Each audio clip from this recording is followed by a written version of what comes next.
everyone, welcome back to Apps Academy. Are you on Plex and want your next episode or movie to play automatically without having to click next? Then in this video we are going to be learning how to enable autoplay in Plex step by step.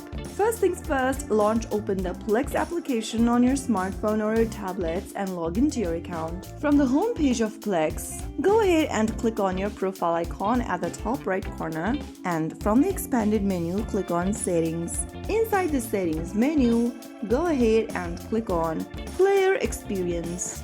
Now, you will see the autoplay option on the next page. If you want to enable or turn on autoplay feature, then simply toggle on the button right next to autoplay. Once you have this turned on, autoplay is now enabled for all compatible media, and that's it. You've successfully enabled autoplay in Plex.